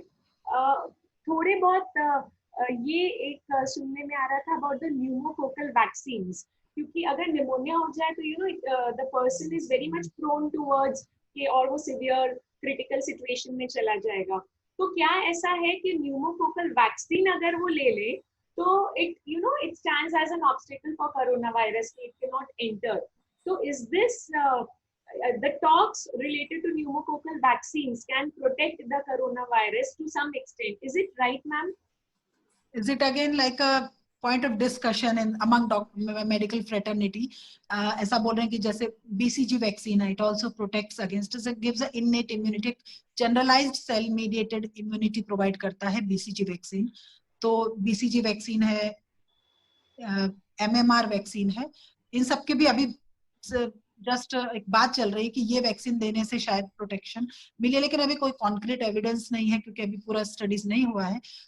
न्यूमोकोकल वैक्सीन जैसा बोल रहे हैं कि ये डायबिटिक पीपल को जरूर लेनी चाहिए, जिनकी स्प्लीन रिमूव हो चुकी है उन लोगों को लेना चाहिए. हम लोग क्या सोचते हैं कि ओनली चाइल्डहुड में ही हमें वैक्सीन लेनी चाहिए, लेकिन ऐसा नहीं है. कुछ वैक्सीन जो पहले अवेलेबल नहीं थी, और जब हमारा चाइल्डहुड था जैसे हमारी एज के लोगों में, तब बहुत सारी वैक्सीन अवेलेबल नहीं थी. तो वो जब वैक्सीन अब अवेलेबल हो गई है तो we can take them, like hepatitis B vaccine, वो हम ले सकते हैं. न्यूमोकोकल वैक्सीन खासकर उनमें जो इम्यूनोसप्रेस्ड पर्सन है उनको लेनी चाहिए. और हेपेटाइटिस ए वैक्सीन आपको बच्चों को देनी चाहिए, टाइफाइड वैक्सीन देनी चाहिए. तो आप कोई भी एज पे वैक्सीन ले सकते हैं. जब वो वैक्सीन अवेलेबल है तो why don't we should be benefited from them, right? तो अभी जस्ट एक रिसेंट चीज उभर के आई है कि MMR वैक्सीन और BCG vaccine can be tried for protection against corona. Right. तो फॉर एग्जांपल आपने बताया डायबिटिक पेशेंट्स ले सकते हैं, तो अगर वो लेते हैं तो उसका कोई साइड इफेक्ट नहीं है, in fact they are on the safer side. Actually वो है कि आप जिस दिन आप लेंगे उस दिन से आप इम्यून नहीं हो जाएंगे, राइट, है ना? आपको एंटीबॉडीज डेवलप होने के लिए टाइम मिलेगा. सो एक लैग पीरियड, एक 1 week to 10 days मिनिमम एक पीरियड होता है, तब आप वो वैक्सीन आपको प्रोटेक्ट नहीं कर रही है. सो अभी एक्यूट कंडीशन में आई डोंट नो, जो डायबिटोलॉजिस्ट है they can better tell. True. Yes ma'am.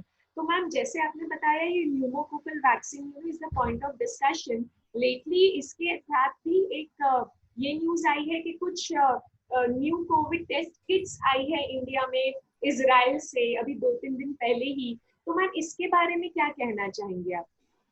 जैसे आपने न्यूज में पढ़ा, मैंने भी सिर्फ न्यूज में ही पढ़ा है कि इजराइल से एक हाई लेवल डेलीगेशन आया है और वो वेंटिलेटर्स और कुछ आर्टिफिशियल इंटेलिजेंस वाले कुछ मशीन्स लेके आए हैं. प्लस वो किट लेके नहीं आए हैं, लेकिन they are planning to make a kit इतनी रैपिड टेस्ट कि वो विद इन 30 seconds आपको रिजल्ट दे दे. They are planning to make this kit. और बहुत सारे वो ऐसा मैंने भी पढ़ा है न्यूज में कि सैंपल कलेक्ट करने वाले हैं इंडियन पेशेंट्स के और पब्लिक के. और उसके अकॉर्डिंग वो एक टेस्ट डेवलप करने वाले हैं। हो सकता है ऐसा कुछ हो जाए, because Israel is a very technically advanced country, तो है कि ऐसा कोई टेस्ट हमें मिल जाए। Right ma'am. So these are the points of discussions, and जैसे मैम ने बताया आगे चल के धीरे धीरे चीजें और बेहतर क्लियर होती जाएगी, because it has recently come up. अब आगे बढ़ते हुए अगर हम हमारी कंट्री की सिचुएशन की बात करें तो से फॉर एग्जांपल हमारी कंट्री मार्च से लेके अभी तक काफी इसका नंबर बढ़ चुका है related to corona virus cases, but at the same time मैं दूसरी कंट्रीज को देखूं जैसे कि इटली है, जर्मनी है, यूके है, स्पेन है, तो इन लोगों की कंट्रीज के जो नंबर ऑफ केसेस है धीरे धीरे घटे हैं।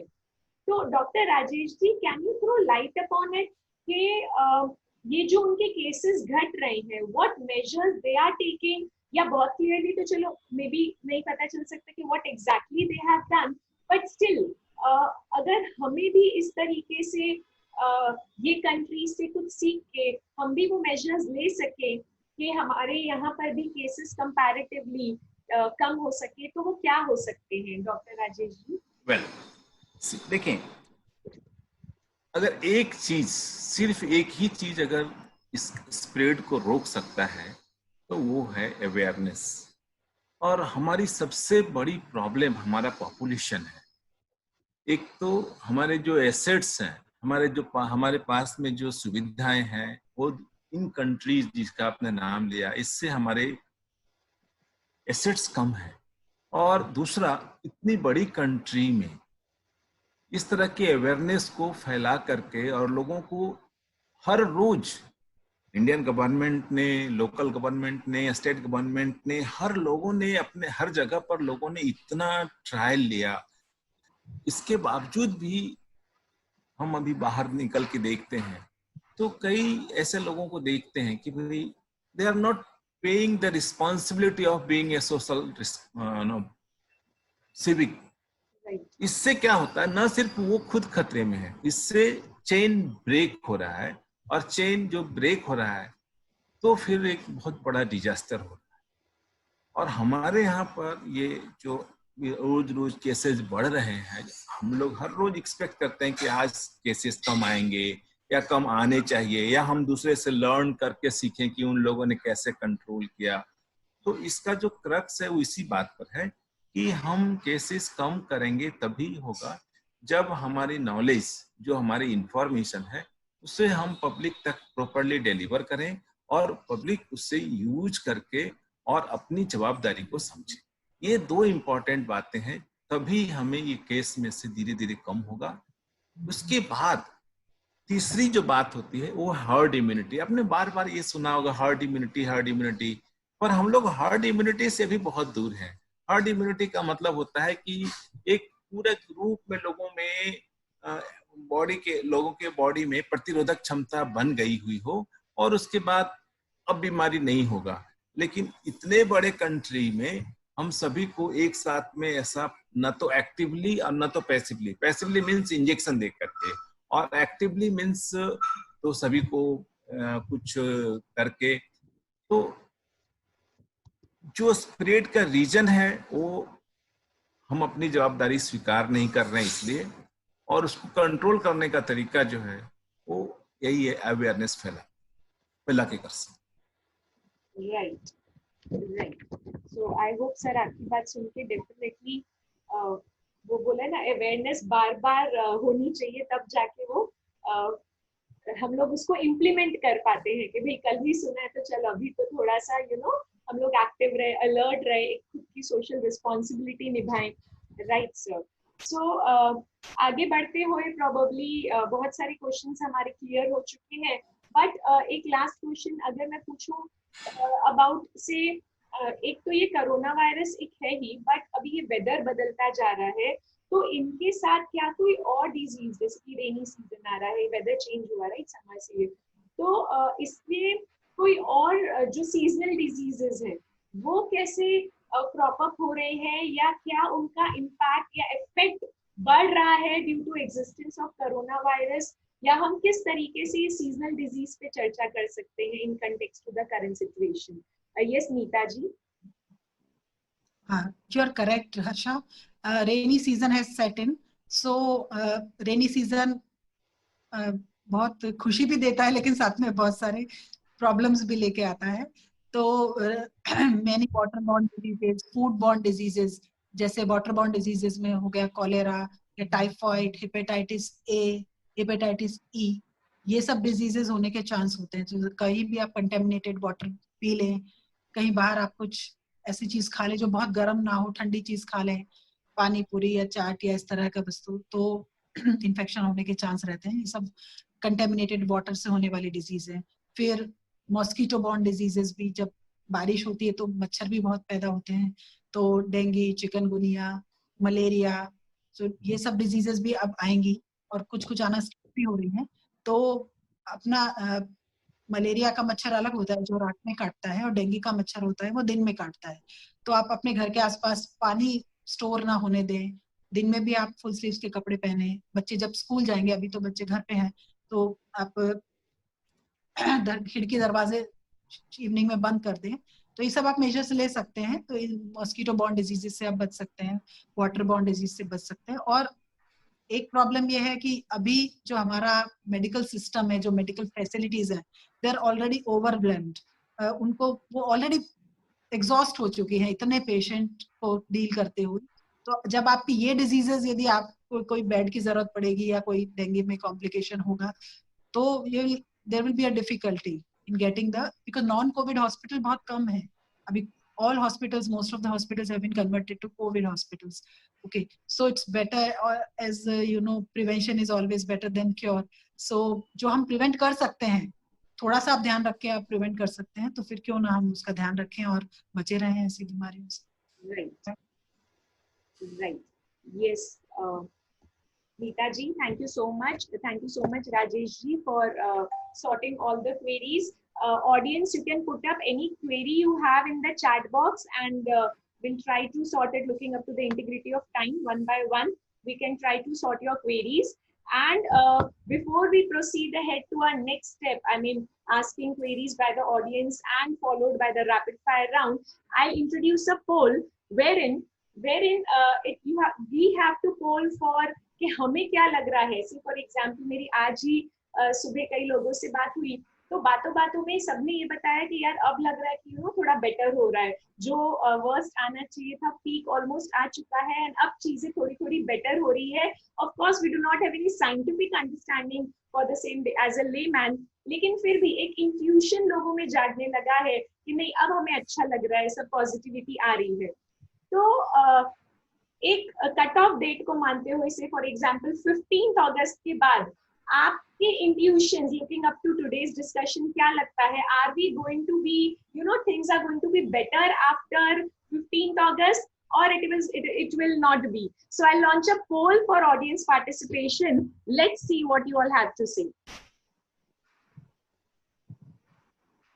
So here is the poll. After 15th August 2020, there will be improvement in the situation in context to COVID-19.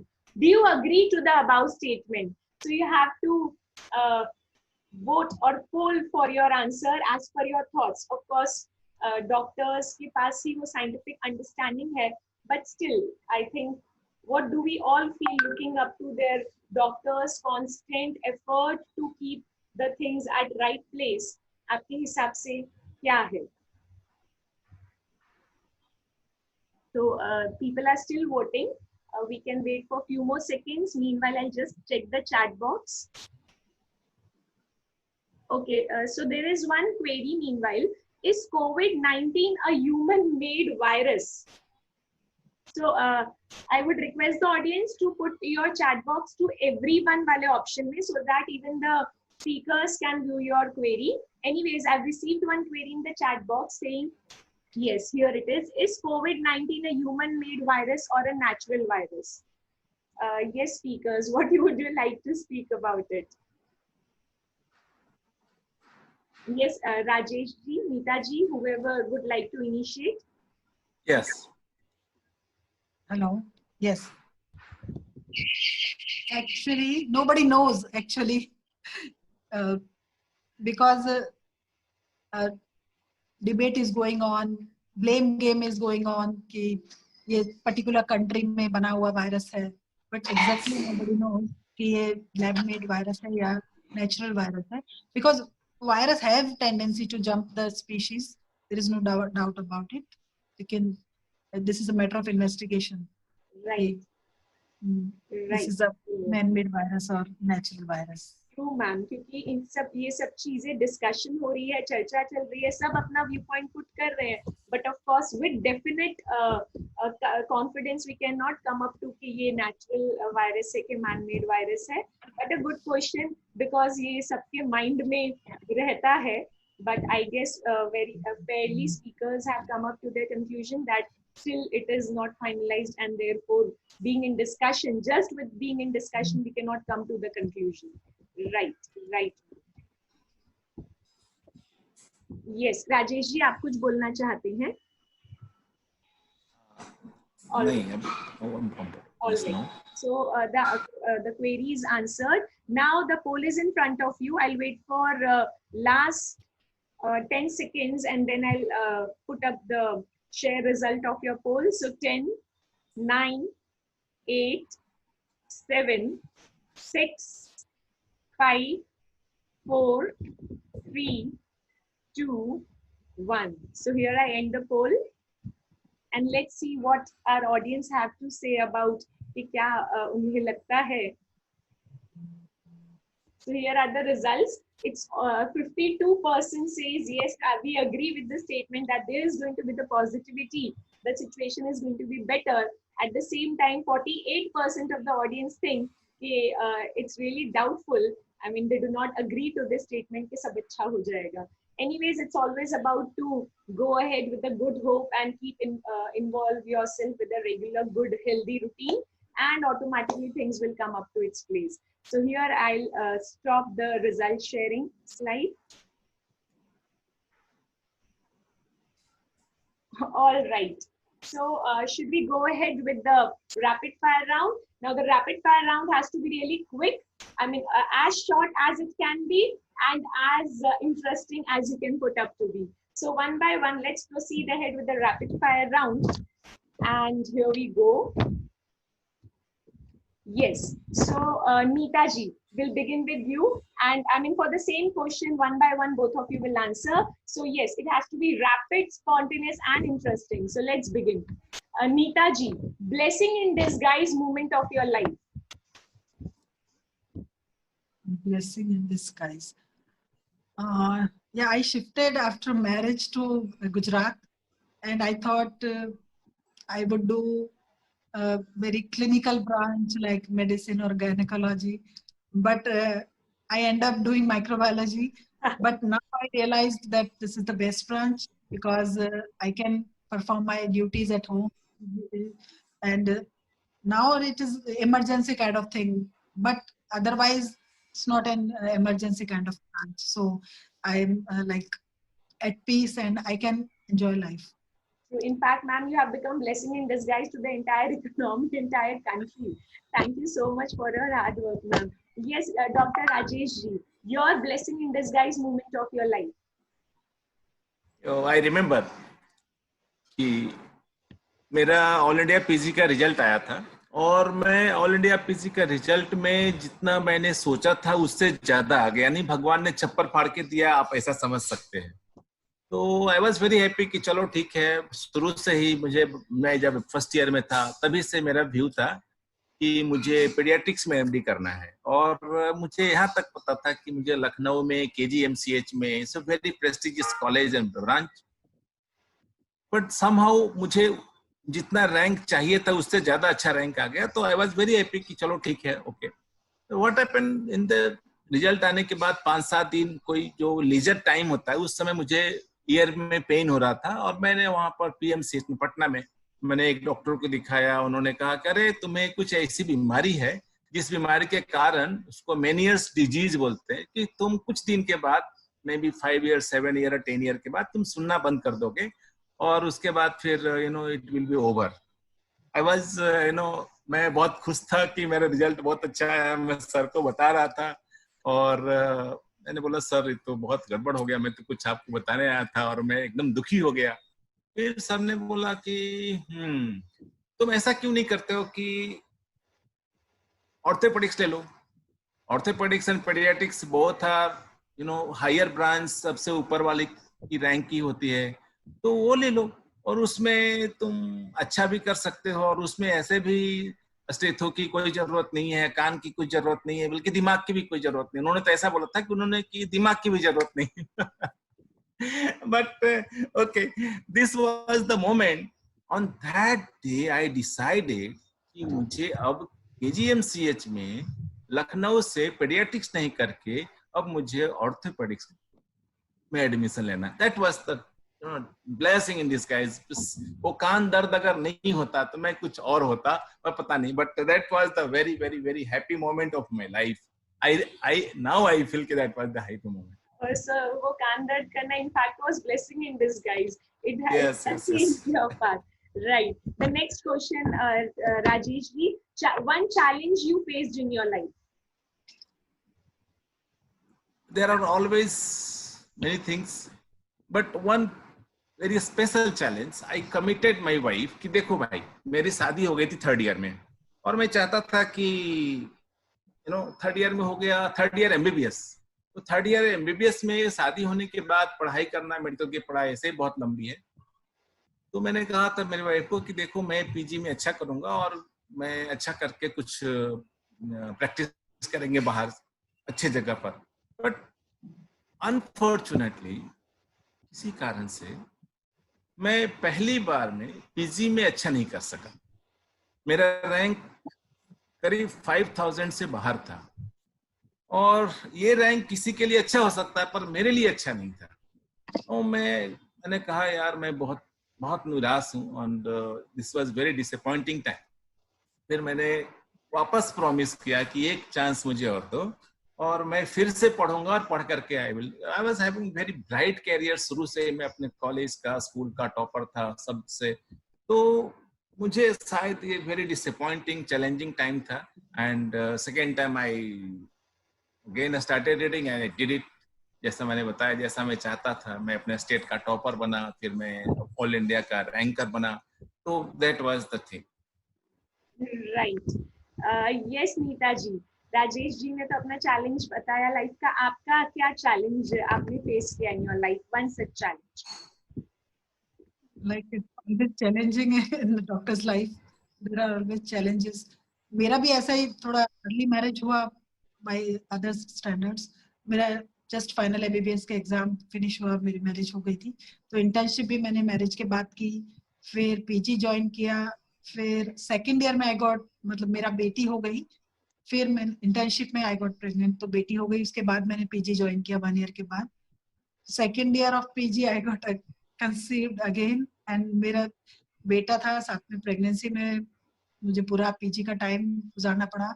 फिर तो डिलीवरी के जस्ट बाद मेरा एग्जाम था, तो that was a very challenging period, and तो उस टाइम काफी मुश्किल हुई, लेकिन आई कुड मैनेज। मेरा डिले नहीं हुआ। आई थॉट कि मुझे एक टर्म डिले करना पड़ेगा, मुझे एग्जाम लेट देनी पड़ेगी, लेकिन ऐसा नहीं हुआ। I could take the exam and I passed. साथ में फिर चैलेंजिंग, हमारे लिए चैलेंजिंग ये वायरसेस ही है बेसिकली, माइक्रो के लिए। तो अराउंड 2010-11 एक CCHF नाम की बीमारी आई थी, आपने सुना होगा, Crimean Congo hemorrhagic fever.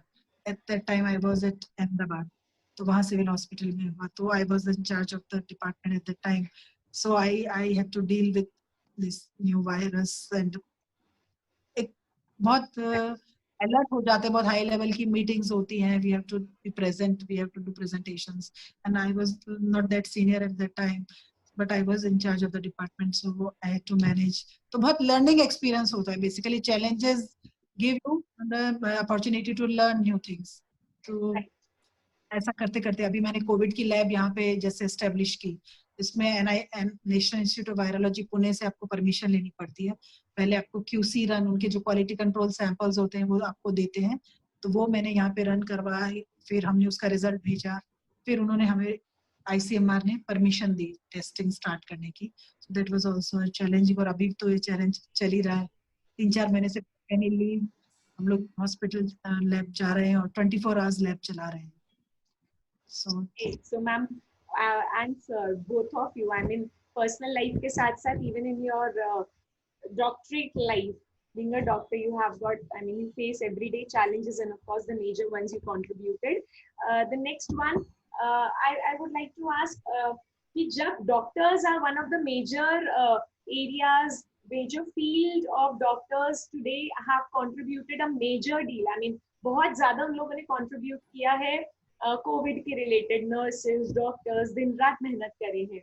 I would like you to mention one or two more such sectors of people or institutes who have contributed besides doctors in this COVID situation. Yes, Neeta ji. sorry, you are asking about the people who have contributed. Yes, doctors is one sector of people who have contributed major deal to tackle. Yes, I would say police personnel and SMC, like municipal workers. Right. They have worked very hard and many of them got infected also. वो लोग क्योंकि first उनका contact होता है airport पे या signals पे, so don't know कि वो किसके संपर्क में आ रहे हैं और इन्फेक्शन होने के चांस. और म्युनिसिपल वर्कर्स तो डोर टू डोर सर्वे कर रहे हैं, एवरी टाइम आपके घर आते होंगे, डेली वो लोग पूछने आते हैं आपके यहाँ किसी को फीवर कफ तो नहीं है. So they are doing working very hard. Other than health care workers, they are also doing very good job. Great. Yes, Dr. Rajesh ji, what would you like to speak about?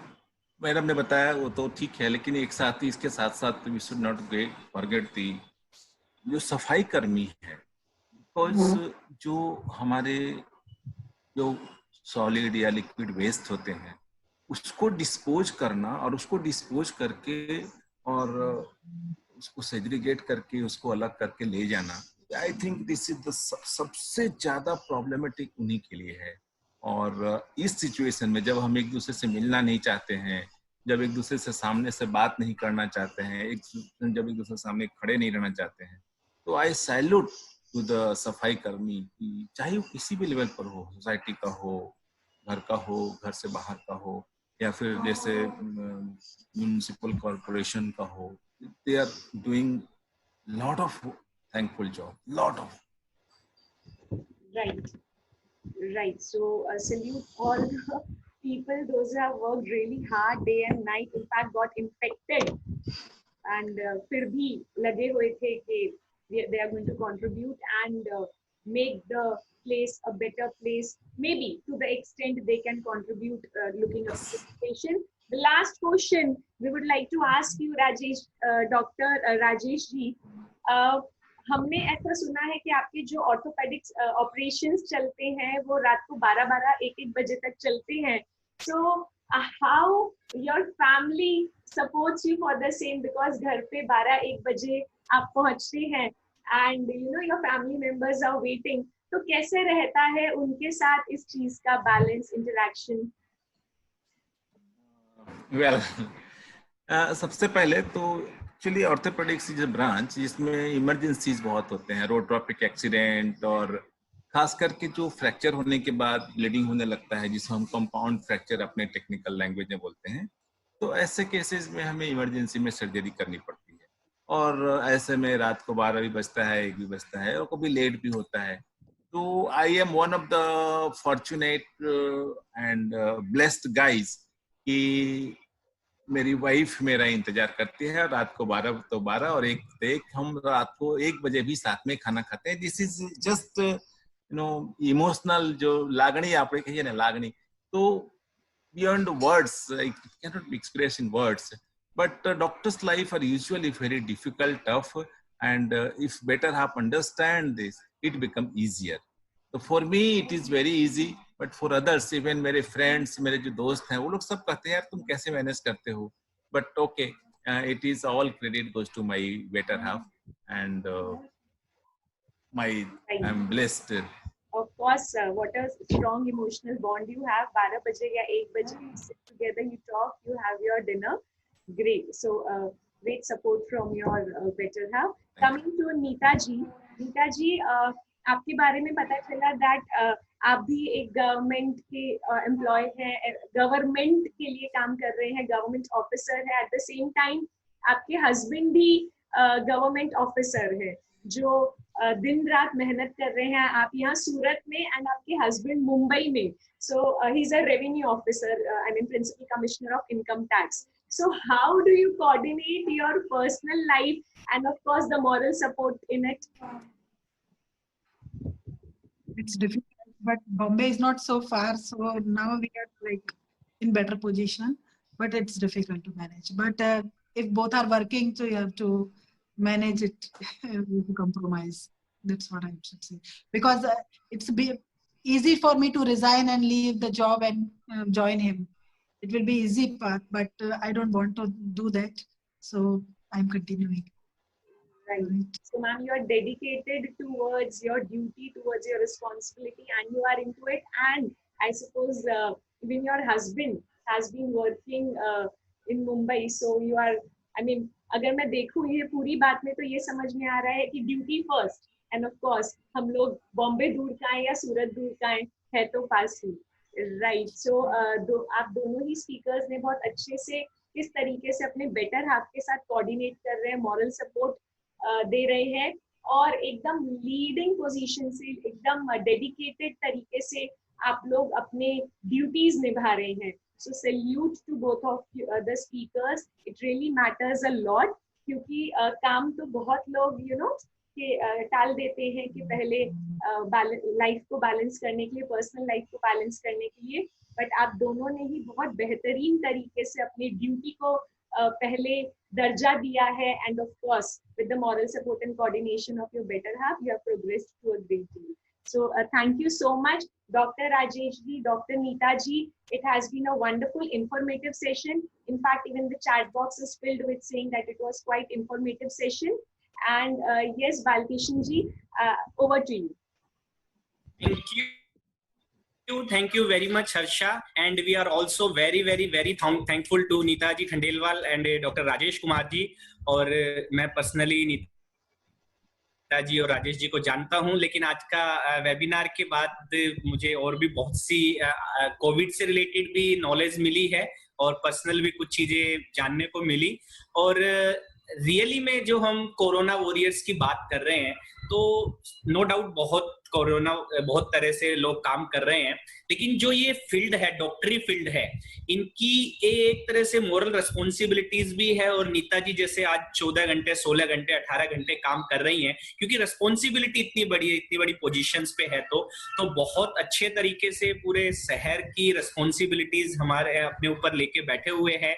और challenges की बात की, और मेरा personally ये मानना है आपकी लाइफ में जितने चैलेंजेस आते हैं, जितने चैलेंजेस आप फेस करते हैं, उतना ही आप आगे बढ़ते हैं. और हमारे दोनों स्पीकर्स, दोनों डॉक्टर्स अपनी लाइफ में स्टार्टिंग से चैलेंजेस फेस करते हुए आगे बढ़ रहे हैं. मुझे ये थोड़ा डाउट हो रहा है, हर्षा आप चार्टर्ड अकाउंटेंट है, मैं चार्टर्ड अकाउंटेंट हूँ, नीता जी और डॉक्टर राजेश जी डॉक्टर है. तो डॉक्टर हमेशा ये कहते हैं कि सीए में बहुत मेहनत करनी पड़ती है. हमें ऐसा लगता है सीए में इतनी मेहनत नहीं, हम बन गए डॉक्टर है कि ड्यूरिंग द डॉक्टर बनने का जो प्रोसेस है, एमबीबीएस एमडी, और उसके बाद जो इनका जॉब प्रोफाइल है, they have to available at 24 hours. At least हमारे केस में वो नहीं है कि हमारा एक जो थोड़ा लग्जरी है हमें उस चीज की कि हमें अपने ऑफिस आवर लिमिटेड होते हैं एक्सेप्ट द एक्सेप्शनल सिचुएशन, अगर कोई रेड आती है, कुछ आता है. बट डॉक्टर्स को तो रूटीन है. जैसे मैं डॉक्टर राजेश जी को देखता हूँ, कभी 2 बजे जाएंगे, कभी 4 बजे जाएंगे, कभी 6 बजे जाएंगे, कोई भी इमरजेंसी आई तो जाना पड़ेगा. तो मेरे हिसाब से हमारे जो दोनों डॉक्टर्स हैं, नीता जी, राजेश जी, ये बहुत अच्छे प्रोफेशनल के साथ साथ सेवा का भी काम कर रहे हैं. And they are the real warriors. So salute to them and thank you very much. और हर्षा आपने भी बहुत मेहनत की है, दोनों डॉक्टर्स से डिटेल्स पे बात की, बहुत अच्छे से सेशन किया. And thank you very much. And all the audience, thank you very much. Yes, hand over to Harsha. Yeah. Right. So yes, I suppose with such good, vibrant information, let's conclude the session. The session speakers were really wonderful. I can see even still the suggestions or chats coming up in the chat box, and I'm sure कि ये सारी information हर एक जन अपने तरीके से positively use करेगा. And yes, audience, as mentioned in the chat box, stay positive. That is one of the best vaccine you own with your own self, with the awareness and the protective measures you should take. So let's conclude the session. So Dr. Rajesh ji, Dr. Neeta ji, should we go ahead with the conclusion? Yes. All right. बिल्कुल. मैं जाने से पहले एक बात और audience को बोलना चाहता हूँ. मैंने अपने तरफ से मेरे संपर्क में आने वाले कोई भी लोग, जैसे मेरा पेशेंट हो, मेरे घर के मेंबर हो, मेरे पेरेंट्स हो, उन सभी का मोरल कैसे हाई रहे ये बना करके रखना है. और मैं आप सभी लोगों से यही रिक्वेस्ट करता हूँ और मैसेज देता हूँ, at least take care of yourself. अपना मोरल, ये corona is not going to stay for the very long and permanently. ये तो चेंज इज द रूल, ये तो होने ही वाला है. लेकिन इस बीच कुछ अनयूजुअल ना हो जाए, उसके लिए we have to keep our moral very high. Take care of the parents, not only कि उनके हेल्थ के लिए. बहुत सारी ऐसी बातें हैं कि उनके मोरल को कैसे बढ़ा के रखें. कोई बात करना चाहता है, उसको कैसे उसका मोरल को बढ़ा करके रखें. जैसे हमारे पेशेंट, हर रोज मैं कम से कम, आज मैंने 3 लोगों का मोरल बढ़ाने के लिए ऐसी बातें करी कि नहीं ऐसा नहीं, ऐसे ठीक है, ठीक हो जाएगा. आज एक छोटी सी कहानी से शेयर करता हूँ. एक मेरा पहचान का आदमी है, वो ड्राइविंग करता है. बोलता है डॉक्टर साहब सब कुछ खत्म हो गया. मैं क्या खत्म हो गया, तुम मुझे बताओ. तुम टेक्निकल आदमी हो, ड्राइवर हो, तुम मेरे पास कल से काम करने के लिए आ जाओ. मैं तुझे 10,000 रुपया नहीं दूंगा तो कम से कम 8,000 तो दे सकता हूँ. तुझे में सब काबिलियत है, तुम क्यों ऐसा सोचते हो. मैं बोला हाँ यार, मेरे को 10,000 नहीं मिलेगा लेकिन 8,000 तो मिल सकता है. तो बोला तो फिर खत्म कहाँ हुआ, कम हो गया ना. खत्म थोड़ी हुआ, कम हुआ है. और फिर जब ठीक हो जाएगा तो फिर वो ऐसा आ जाएगा.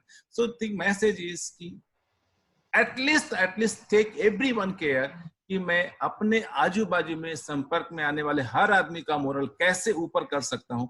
This is the thing and a beautiful thing everyone can do.